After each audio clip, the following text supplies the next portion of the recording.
bookstore had the window full of the Krakauer book on discussing, in part, this particular topic. So I think this is a timely talk for us.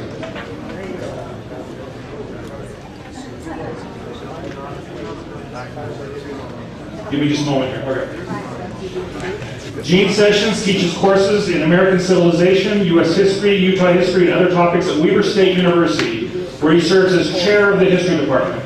A native of Ogden, he earned his BA from Utah State University, an MA from Florida State University, and a PhD from Florida State University.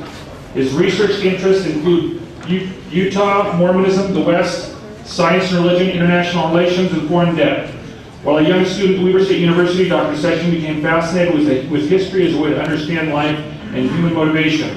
After earning his PhD, he returned to the alma mater and taught his Department of History since 1975. There's a number of things he's written as well as receiving a Best Book Award in 1975 from the Mormon History Association. So let's please welcome Dr. Gene Sessions.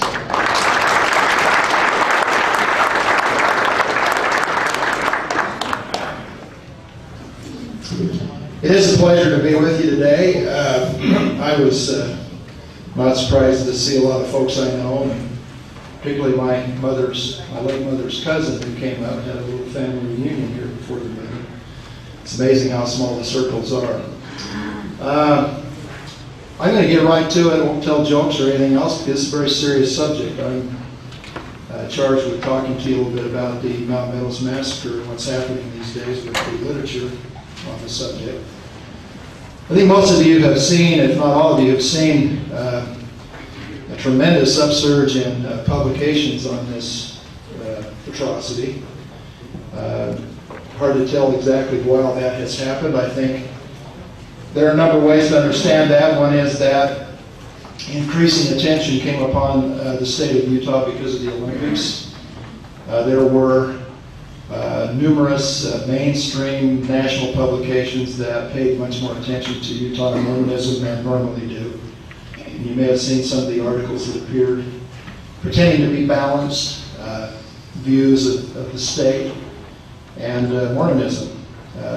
Some of you may have noticed in magazines like the New Yorker that in that particular case, as I recall, 11-page article on the state, 6 pages devoted to the Mountain Meadows Massacre, and 2 pages to polygamy, the rest about the state of Utah and its wonders.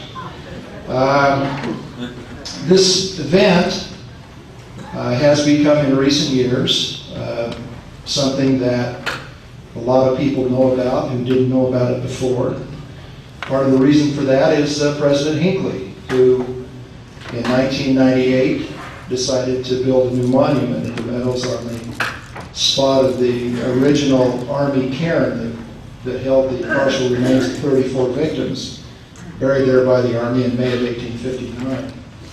And I want to get back to that story in a minute, but I'm trying to outline for you a few reasons in my mind that this has gained so much attention recently.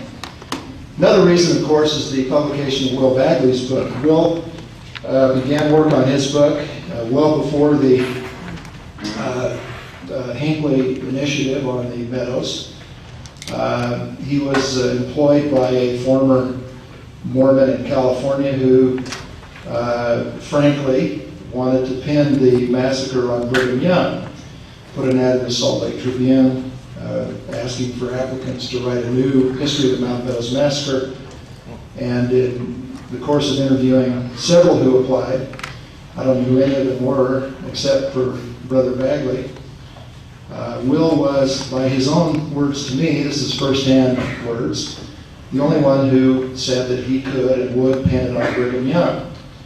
So Will was hired, quit his job at Evans, and went to work full-time writing a new history, which is published by the University of Oklahoma Press last year. I must tell you up front, you can throw tomatoes or whatever you want at me, that I was one of the readers that the University of Oklahoma Press sent the manuscript. And I recommended publication because I believed very strongly, and still do, that Brother Bagley had done intense research and that it was fairly exhaustive. He saw whatever he could see, and looked very deeply, plumbed very deeply to find much information that Juanita Brooks did not have when she published her landmark book in 1950. And so I was impressed with that and recommended that the Oklahoma press publish the book, but I cautioned the press that it was an anti-Mormon polemic and that I did not agree with Will's conclusions, and we'll talk more about that some more here if time allows. His book did very well in the first printing. It was very quickly into a second printing, and then shortly after, all the hoopla over his book, which ascribes the motivation of the murderers to Brigham Young ordering these people killed to avenge not only Joseph and Hiram, but also Parley P. Pratt, who had been murdered in Arkansas the May before the Mountain Meadows Massacre occurred in September. By the way, on September 11th. The anti-Mormons on the web are making a whole lot out of that right now. The two atrocities happening on the same day and so on, both committed by mad fanatics, religious fanatics. In any case, we could probably waste the whole time here talking about why there's so much interest today in the Mountain Meadows Massacre. I grew up in Ogden, Utah. The first time I heard about it was from a Catholic classmate who was feeling pressure and having to take Utah history in the 7th grade, which really turned out to be a half a year of Sunday school. And his parents, to immunize him against Utah history, told him about the Mountain Meadows Massacre, and I was told about that when I was in the 7th grade, and I dismissed it, and later in high school heard about it again, went to my seminary teacher who said it's a lie, it didn't happen, and pretty much forgot about it until I was a history student and found out that it did indeed occur. So I think there's been a long period since the execution of John D. Lee in 1877 where Mormons would just as soon not talk about this, and successfully did not. But beginning in 1990, when President Hinckley supported the building of the monument up on the hill there, if you've been there, the Dan Sill Hill Monument, which has all the names of the people we know were killed there. And then in 1999, when a second monument was built at the bottom of the draw on church property with church funds, suddenly it became all right to talk about that. And so there's much discussion in Mormon circles about the Mountain Meadows Massacre. I've been invited to speak in stake priesthood meetings on the subject. I'll never forget one evening, a chapel packed as full as this room and more. I was supposed to speak for 45 minutes and was there with them for an hour and 45 minutes. And finally had to say that I was tired and wanted to go home. The Institute director at Weber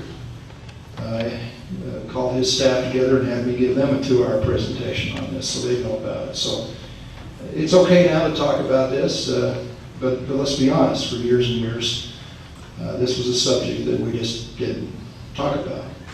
When we did, we either said, well, that was John D. Lee and a bunch of renegade Indians, or we tried to ascribe it to some external force rather than to face the fact that some 50 Mormons taking orders from local ecclesiastical leaders actually went out and tricked these 120 people out of their encampment with a white flag and then proceeded to murder them in cold blood, with the exception of 17 small children. So it's a very, very hard thing to discuss, especially if you're a Mormon, especially as I know some of you were descended from people who were involved in this. But anyway, we could talk about the history. I've got my own perspective on this. I think most of you know the great historian Carl Becker said, this was pre-feminist days, every man is his own historian. I guess we could say every person is his or her own historian. And we all have to make up our own minds about what happened there that week. It's an awful story. You can't put a smiley face on it. This was cold-blooded murder of innocent people. Occasionally someone will come up to me and say, well, don't you think they deserved it? And no, I don't think they deserved it. I don't care how many of the stories you believe about whatever the immigrants did to get killed. Nothing they did came anywhere close to justifying the murder of little children. And the oldest child saved was 6 years and 11 months old. Everyone older than that was murdered. In fact, most of the murdered people were women and children. So there's no justification. Even if you wanted to make some justification for killing the men,